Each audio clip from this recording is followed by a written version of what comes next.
अगर पति का नाम लेती है तो उसकी आयु तिल भर की क्षीण होती चली जाती है। कितना? तिल भर। स्कंद पुराण में लिखा है तिल भर की आयु क्षीण होती चली जाती। नारी ज्येष्ठ पुत्र का नाम लेती है, हाँ ज्येष्ठ में अगर बेटी है तो उसका नाम ले सकती है, पर ज्येष्ठ पुत्र बड़ा पुत्र है और पुत्र का नाम लेती है तो उस बालक की कभी उन्नति नहीं हो सकती।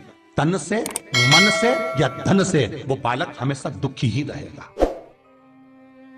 तुम दुनिया का सारा सपोर्ट कर दो, तुम चाहे अपनी प्रॉपर्टी बड़े बेटे के नाम कर दो, तुम चाहे पूरा दुनिया भर का सुख अपने बेटे के सामने लाकर खड़ा कर दो, तो भी अगर मां अपने बड़े पुत्र का नाम बार बार लेती है तो वो पुत्र या तो तन से या मन से या धन से दुखी ही मिलेगा, वो सुख नहीं पा सकता। और जिन जिन के घर में बड़ा पुत्र हो और बड़े पुत्र का नाम आप माताएं लेती हो तो उसकी दशा जरूर देख लेना एक बार। हो कथा गलत नहीं कर सकती, स्कंद पुराण कभी गलत नहीं जा सकती। आपके घर में भी अगर बड़ा पुत्र हो और पुत्र का नाम अगर आप ले रहे हो, हाँ ये जरूर है अगर बेटी बड़ी और उसके बाद पुत्र बड़ा है तो वो ज्येष्ठ नहीं माना जाएगा। ध्यान रखना, ज्येष्ठ का मतलब होता है सबसे बड़ा पुत्र, उसके बाद सारे बच्चों का जन्म हुआ। क्योंकि बेटी अगर जन्म ले ली पहले फिर बेटा हुआ तो बेटी ज्येष्ठ कहलाएगी, है बेटा नहीं कहलाएगा। अगर पहला ज्येष्ठ पुत्र है तो माँ सारी प्रॉपर्टी दे दे, सारा वैभव दे दे, माँ सारा दौलत दे दे, माँ उसके ऊपर सर्वस्व निछावर कर दे। पर अगर बेटे का नाम माता बार बार लेती है तो उस बेटे की उन्नति तरक्की नहीं हो सकती, उसको जीवन में सुख नहीं मिल सकता, कुछ ना कुछ चीज से वो दुखी रहेगा। चाहे वो बच्चों से रहे, पत्नी से रहे, परिवार से रहे, कुटुंब से रहे, व्यापार में रहे, व्यवसाय में रहे, ऑफिस में रहे, चाहे अपने शरीर से रहे, पर दुख तो उसके भाग्य में थोड़ा लिखा ही रहे। और जो चीज वेद व्यास जी ने वर्णन कर दी महाराज, उसका प्रमाण आप खुद भी अपने घर में देखो कि सही है कि गलत। जिस जिस घर में बड़ा पुत्र हो और माँ उसका नाम बार बार लेती हो, बार बार लेती हो, उस पुत्र की दशा देखिएगा आप। तन, मन और धन तीन तरह से। इसलिए निवेदन करूंगा मेरी माताओं से, आपका प्रेम बहुत है क्योंकि आपका बेटा बड़ा है, आपका पुत्र बड़ा है, आपका बहुत प्रेम है और बेटे का भी माता के प्रति बहुत प्रेम है। पर उस प्रेम में तुम्हारा जो संबोधन है बार बार नाम लेने का, उससे उसको तकलीफ हो सकती है। इसलिए निवेदन है, मेरे कृष्ण का नाम कृष्ण था पर यशोदा कभी कृष्ण नहीं बोली है, कभी नहीं।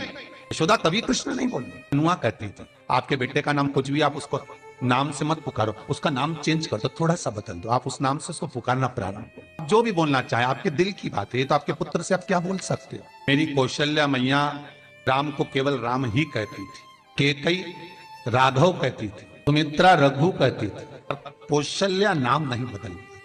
और ज्येष्ठ पुत्र थे राम, बड़े थे, बड़े हुए बन जाना पड़ा, लौट कर आए, धोबी की वार्ता सुनकर सीता का परित्याग करना पड़ा, समय आया लक्ष्मण का त्याग करना पड़ा, और समय आया तो ये शरीर को ही सरयू में छोड़ना पड़ा। कहां? स्कंद पुराण कहती है पति का नाम अगर नारी ले रही है तो तिल तिल भर उसकी उम्र घट रही है। पर ना जाने माताओं को ऐसा क्या है कि वो आज के फैशन हो गया, ए राघव इधर आ, राघव हो गया, नाम लेने में तिल भर की आयु घट जाती। ज्येष्ठ पुत्र का नाम लेने में उसकी समृद्धि, उसका जो वैभव है, उसका जो सुख है वो घट रहा। तीसरा, जिस गुरु से गुरु मंत्र लिया है, गुरु दीक्षा ली है, जिस गुरु से आपने गुरु मंत्र का स्मरण किया है, जिस गुरु से आपने गुरु मुख हुए हैं, जिस गुरु से आपने गुरु मंत्र लिया है, आपने अगर मंत्र ले लिया, चार जगह पर बात निकले, कोई पूछ भी ले कि आपने गुरु मंत्र किससे लिया, तो बता दो भैया हम तो वहां गए थे, वहां का जो गुरु जी है उनसे हमने गुरु मंत्र लिया, वही हमारे गुरु है। नाम का स्मरण ना करते हुए उसकी पहचान बताने का प्रयास करो, वो ऐसे वो वैसे वो वहां रहते, उसका स्मरण। गुरु का नाम लेने से क्या जाता है महाराज? शास्त्र कहता है गुरु जिसने मंत्र दिया उसका नाम मत लो, गुरु ने जो मंत्र दिया उसका नाम लो। बहुत ध्यान देना महाराज, दुनिया के लोग गुरु का नाम लेकर बैठे हैं, उन गुरु जी से मंत्र लिया था तो उन्हीं का नाम लिया जाए, श्री ये मान जी और ये मान जी। अरे क्या नाम लेना, क्या नाम लेना? हमें गुरु का नाम नहीं याद करना, हमें गुरु मंत्र याद करना, जो गुरु ने मंत्र दिया उसका स्मरण कर।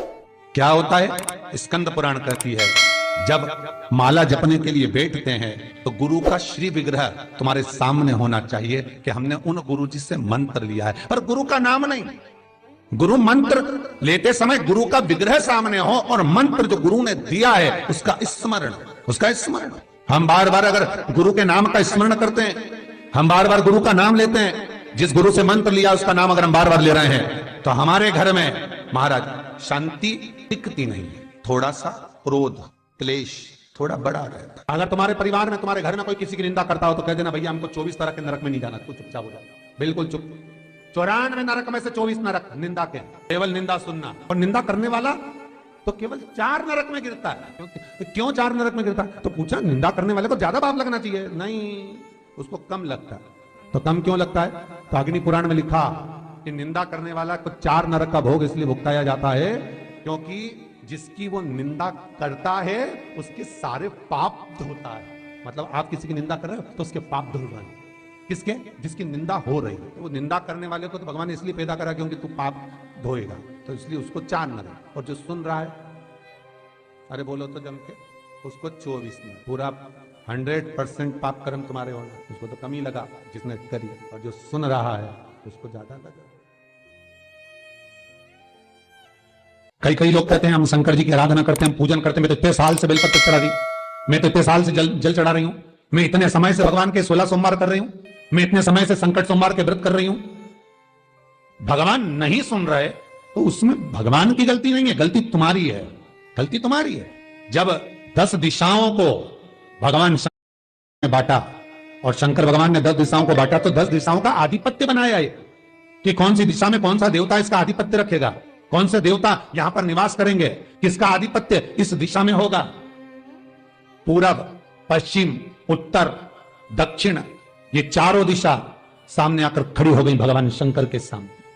वहीं पर उत्तर जो दिशा थी वो खड़ी होकर दक्षिण दिशा की ओर हंसने लगी। और उत्तर दिशा ने जैसे ही ठिठोली करी, शब्दों के बाण कहना दक्षिण को चालू करे, इतने में भगवान शंकर जो मध्य थे सामने, जिस शिव की आराधना दक्षिण दिशा कर रही थी, जिसके स्वामी है यमराज, जब वो करी, दक्षिण दिशा ने एक बार हाथ जोड़कर कहा उत्तर शांत रहिए, अगर मैं शिव आराधना कर रही हूं तो क्या दिक्कत है।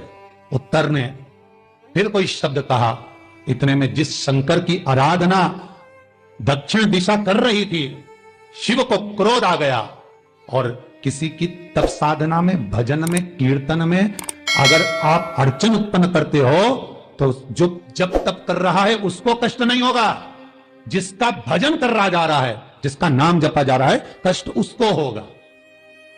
दक्षिण ने तो केवल एक बार मना कर दिया कि मत बोल, मत कर, पर उत्तर नहीं मानी। तब दक्षिण उसी समय पर मौन हो गई, आराधना में डूब गई। शंकर भगवान जैसे ही एक लिंग रूप में प्रकट हुए, भगवान का तेजपुंज इतना प्रबल था कि सामने उत्तर दिशा घातित होने लगी, चल लगी। क्षमा मांगी उसने दक्षिण दिशा से, कृपा करो। तब दक्षिण ने जल का पात्र लेकर शंकर के शिवलिंग पर चढ़ाया, वो जल उत्तर की ओर गया। तब उत्तरा की ज्वलन ताप समाप्त हुआ। माता दक्षिण दिशा ने वर मांग लिया शंकर जी से, भोलेनाथ आपने मेरी आज कामना पूर्ण करी, मेरी सखी को बचा दिया, कृपा करिए। शंकर भगवान ने कहा, सुनो दक्षिण दिशा, तुम्हारा पति यमराज तुम्हारे साथ में रहता है, तुम दक्षिण दिशा की मालकिन हो और यमराज तुम्हारे स्वामी है। पूरब, पश्चिम, उत्तर, ये 3 दिशा में जो शंकर की आराधना करेगा, शंकर कभी उसकी कामना पूर्ण नहीं करेगा। जो दक्षिण दिशा में बैठकर शिव का जलाधारी उत्तर की हो और दक्षिण दिशा में बैठकर यदि 1 लोटा पानी भी चढ़ा देगा, शंकर उसकी कामना पूर्ण कर देगा। अब दिक्कत यहां अड़ी पड़ी एक है कि शंकर जी के मंदिर में भी पंडित जी पूजन कराने बैठते तो पूरब का मुंह करो, पश्चिम का मुंह करो, पर दक्षिण में नहीं करने, दक्षिण में बैठने नहीं दे। पर शिव महापुराण कहती है, गर्ग संहिता, लिंग पुराण, स्कंद पुराण कहती है कि शंकर की आराधना आप 3 दिशा में कहीं पर भी बैठकर करोगे, शिव स्वीकार नहीं करता। पर दक्षिण की ओर बैठकर 1 लोटा पानी भी चढ़ाया है, शंकर स्वीकार कर लेता, शंकर उसको पा लेता। अब दिक्कत यह है कि कई लोग कहते हैं हम तो पूजन करते, भगवान नहीं सुनता, तो दिशा देख ले पहले कौन सी बैठी थी, इतने दिनों से किस दिशा में मुंह रखकर पानी चढ़ाया वो बता हमको पहले। शंकर जी ने नहीं सुना, थोड़ा बड़ा आवाज, गला का बड़ा, अगर शिव जी ने नहीं सुना आपका तो क्यों नहीं सुना, कारण क्या है वो तो जानो पहले कि क्या कारण है। पानी चढ़ा रहे हो, मंदिर में बहुत भीड़ है, इधर खड़ी हो गई, उधर खड़ी हो गई, इधर खड़े हो गए, इधर खड़े हो गए। तो जो शास्त्र में दिशा कही गई है, शास्त्र में जो वर्णन किया गया है कि उत्तर की ओर भगवान का अगर जल जा रहा है तो दक्षिण की ओर बैठकर 1 लोटा पानी भी चढ़ाया है, शंकर उसे स्वीकार कर लिया, शंकर ने स्वीकार। भगवान उसको, शास्त्र कहता है जहां शिव पंचायत हो कई लोग कहते हैं जहां कार्तिकेय जी हैं, गणेश जी हैं, पार्वती जी हैं, शंकर जी हैं, ये शिव पंचायत है। नहीं, शिव पंचायत में कार्तिक नहीं आते। जहां शिव पंचायत हो, सूर्य नारायण शिव पंचायत में आते हैं, पार्वती मैया, गणेश जी, मेरे भगवान नारायण, भगवान शिव, ये शिव पंचायत के अंतर्गत है। और आपके नगर में, आपके गांव में, आपके क्षेत्र में कहीं शिव पंचायत मंदिर हो, शिव पंचायत विराजमान हो, तो 1 लोटा पानी उसमें शमी के, इसके जो पत्ते होते हैं शमी के पौधे के, तो ये शमी के 21, 11 या 31, आपको ज्यादा प्रॉब्लम है तो 31 पौधे शमी के लेकर जल में डालकर नाम गोत्र का स्मरण करें। वैसे तो गर्ग संहिता में लिखा है कि जितने शमी के पत्ते डालें उतनी बार नाम और गोत्र बोलें, पर आप ज्यादा बार भी ना बोल पाए तो अपना नाम गोत्र एक बार तो बोलें।